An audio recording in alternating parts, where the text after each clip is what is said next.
প্রথমবারের মতো মানুষের মস্তিষ্কে বসানো হলো ইলেকট্রনিক চিপ, যার মাধ্যমে কেবল চিন্তা শক্তি দিয়েই কম্পিউটার, স্মার্টফোন বা ইলেকট্রনিক ডিভাইস পরিচালনা করা যাবে। সোমবার অস্ত্রোপচারের মাধ্যমে সফলভাবে এই চিপটি স্থাপন করে ইলন মাস্কের প্রতিষ্ঠান নিউরালিঙ্ক। প্যারালাইসিস আর স্নায়ুরোগের আক্রান্ত ব্যক্তিদের ভাব প্রকাশ সহজ করাই এই ডিভাইসের লক্ষ্য বলে জানিয়েছেন মাস্ক। ডেস্ক রিপোর্টে বিস্তারিত। প্যারালাইসিস কিংবা স্নায়বিক রোগে আক্রান্ত নড়াচড়া করতে পারেন না, এমনকি কথাও বলতে পারেন না। কেমন হতো এমন রোগাক্রান্ত মানুষ যদি তার মনের ভাবটি জানাতে পারতেন, কোনো অলৌকিক উপায়ে প্রকাশ করতে পারতেন নিজের চাহিদার কথা? এমনটা কতবারই না ভেবেছে মানুষ।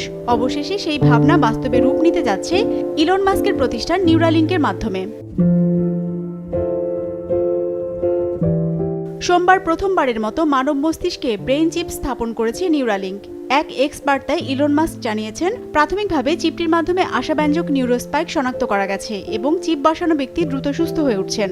ব্রেইন কম্পিউটার ইন্টারফেসেস প্রযুক্তি নির্ভর চিপটির মাধ্যমে মস্তিষ্ক থেকেই সংকেত পাঠিয়ে কম্পিউটার, স্মার্টফোন সহ বিভিন্ন যন্ত্র দূর থেকে নিয়ন্ত্রণ করা যাবে। অর্থাৎ মনে মনে ভাবলেই কম্পিউটার বা স্মার্টফোনে বিভিন্ন কাজ করা যাবে, যা সুস্থ ব্যক্তিরাও ব্যবহার করতে পারবেন। মাস্ক জানান, এই ব্রেন চিপটির নাম হবে টেলিপ্যাথি। মূলত মানুষের মস্তিষ্ককে কম্পিউটারের সঙ্গে যুক্ত করে জটিল স্নায়বিক সমস্যার সমাধান করাই নিউরালিঙ্কের লক্ষ্য। আর সে কারণে শুরুতে চিপটি ব্যবহারের সুযোগ পাবেন অঙ্গ প্রত্যঙ্গ নাড়াতে অক্ষম ব্যক্তিরা। তবে কবে নাগাদ চিপটি বাণিজ্যিকভাবে উন্মুক্ত করা হবে সে বিষয়ে এখনও কিছু জানায়নি প্রতিষ্ঠানটি।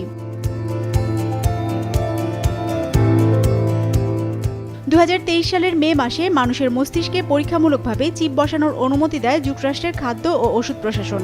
এর আগে আরও কয়েকটি প্রতিষ্ঠান মস্তিষ্কের তরঙ্গ শনাক্ত করতে সক্ষম যন্ত্র মানুষের মস্তিষ্কের সঙ্গে যুক্ত করেছে। তবে নিউরালিঙ্কই প্রথম সরাসরি মস্তিষ্কে চিপ বসালো। হিরজুন মীরা, বিজনেস রিপোর্ট, মাছরাঙা টেলিভিশন।